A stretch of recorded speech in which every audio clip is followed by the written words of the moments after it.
J'aime beaucoup l'univers marin qui m'a toujours beaucoup inspiré.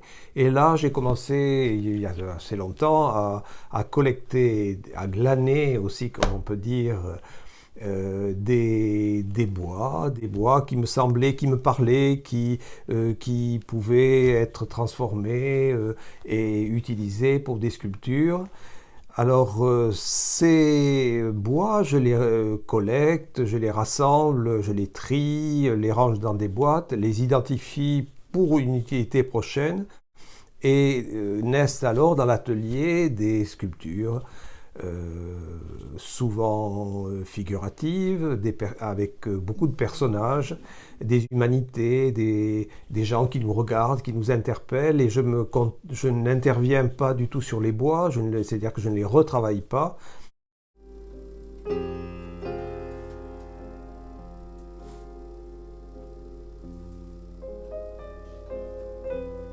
Une fois qu'ils ont été choisis, je pense qu'ils ont été bien choisis et je peux ainsi les utiliser. L'océan a toujours été très généreux avec moi et m'a déposé des rebuts magnifiques, souvent. Alors je ramasse et j'ai une petite voix qui me dit oui c'est bon ou c'est pas bon. Alors ça, et je ne sais pas, quelquefois je ne sais pas quelle va être l'utilité de tel ou tel bois, mais il me parle. Enfin, c'est quand même, et je dois dire aussi que dans cet espace qui est souvent désert où je ne vois personne, il y a une concentration, une acuité aussi qui se fait et l'œil est très exercé, très exigeant. Et voilà comment je peux pratiquer au bord de l'océan. Voilà, j'utilise ces bois, mais le processus de création est très mystérieux, aussi dépend de certaines époques. J'ai travaillé autour du cercle, mais c'est souvent un travail autour de la récupération. J'ai créé des bateaux aussi, et des bateaux qui sont faits en pâte à papier, qui sont recouverts de terre, de kaolin, de pigments, de choses comme ça. Je reste dans un esprit très nature, très proche de la nature.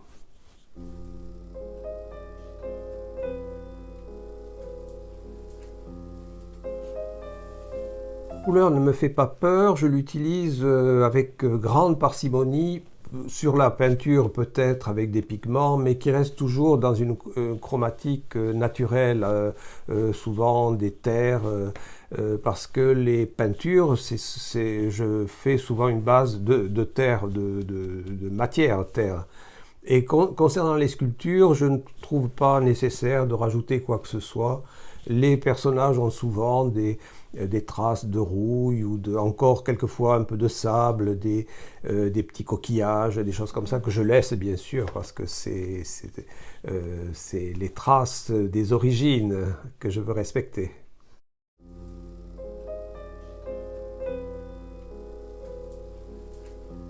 Oui, le terme de poésie est très souvent dans les expositions. On m'a dit que ces sculptures étaient chargées de poésie.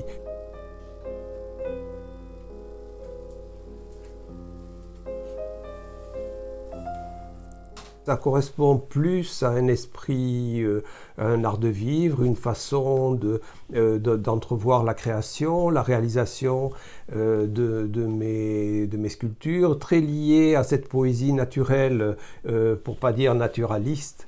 Et c'est un mot qui semble un peu désuet ou un peu daté, mais pour moi il est très fort, il est très présent et c'est plutôt une façon de se comporter dans la vie quotidienne avec une forme de raffinement.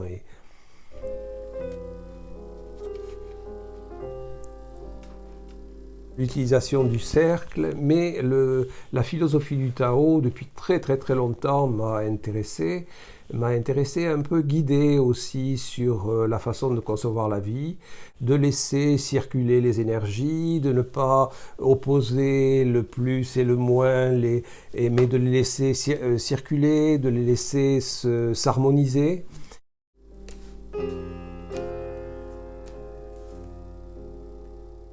Alors, pour ce qui est des écoles, je suis ascolaire, institution, ça c'est sûr. Je suis ce qu'on appelle un artiste autodidacte et c'est la vie qui m'a guidé. C'est une vie pleine d'expériences où j'ai fait beaucoup de choses dans mes activités. Mais j'ai vécu 40 ans à Paris et à Paris, j'ai eu bien sûr l'occasion de visiter des musées d'art contemporain. J'étais un fervent amateur du Louvre et j'ai aiguisé mon œil curieux et l'exigence de cette observation à travers les maîtres ou les pas maîtres d'ailleurs. Mais c'était cette école de la vie, du regard, a été très importante et déterminante. Et alors, concernant les bois flottés, ça fait à peu près une quinzaine d'années que je travaille autour de ce projet et que j'espère mener encore plus loin.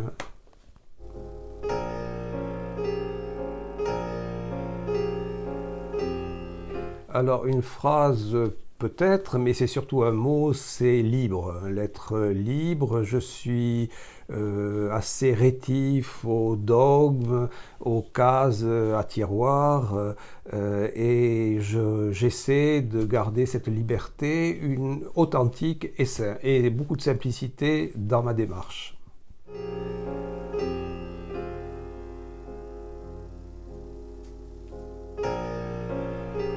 Oui, concernant ces livres d'artistes, j'ai été un petit peu empêché physiquement, je ne pouvais plus marcher parce que je souffrais beaucoup. Ça a été réparé depuis, mais j'ai utilisé presque 2 années à réaliser ces livres dits d'artistes, des livres uniques que je construis, réalise entièrement, la reliure, l'illustration, et également je me suis remis à écrire des poèmes, des textes courts qui n'illustrent pas mais qui épaulent l'autre partie du travail. Alors ces livres, c'est un travail vraiment passionnant, très émulatif, très exaltant je trouve. Merci Philippe. Merci Dominique.